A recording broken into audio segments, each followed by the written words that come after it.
ദേ നിങ്ങൾ ഈ വീഡിയോ ഒന്ന് കണ്ടു നോക്കിക്കേ.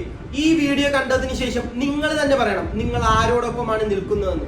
കാര്യം എന്ന് പറഞ്ഞാൽ കുറെ പിള്ളേരെ അകത്തിട്ടുണ്ട് താടിയും മുടിയും വളർത്തിയിട്ടുള്ള അവരാരെ ഇറക്കിടാൻ ഞങ്ങളെ മാത്രം ഇടക്കിട്ട് മുടിയും താടിയും വളർത്തിയ എന്നുള്ള പേര്. കഴിഞ്ഞ വർഷം വരെ ഇത്രയും മുടി വളർത്തിയവന്മാരെ വരെ ക്ലാസ് ഇരുത്തിയിട്ടുണ്ട്, ഒരു കുഴപ്പമില്ല. ഈ വർഷം മാത്രമാണ് ഇത്രയും ഫിറ്റ് കാണിച്ചേക്കുന്നത്. 10-14 പിള്ളേരെ മഴയത്ത് ഇറക്കിയിട്ട് രാവിലെ ഇന്നലെ ഇറക്കിയിട്ട് ഇന്ന് ചൊവ്വാഴ്ച മുടി കെട്ടാൻ പറ്റില്ല എന്ന് പറഞ്ഞിട്ട് അവർ കേൾക്കുന്നില്ല. നാളെ മുടി കെട്ടിട്ട് വരാനാണ് അവർ പറയുന്നത്. എല്ലാവരും എത്ര പേരെ പുറത്തിറങ്ങി? ഇപ്പൊ 10-14 പേരുണ്ട്. 14 പേര്. എത്ര പഠിക്കും നിങ്ങൾ? ഞങ്ങൾ +1. ഇത് കണ്ടിട്ട് നിങ്ങൾക്ക് എന്താണ് തോന്നുന്നത്? പഠിക്കാൻ വന്നു കഴിഞ്ഞാൽ നല്ല വൃത്തിയായിട്ട് പഠിക്കാൻ വരണം. ഞാൻ ടീച്ചർക്കൊപ്പമാണ് നിൽക്കുന്നത്.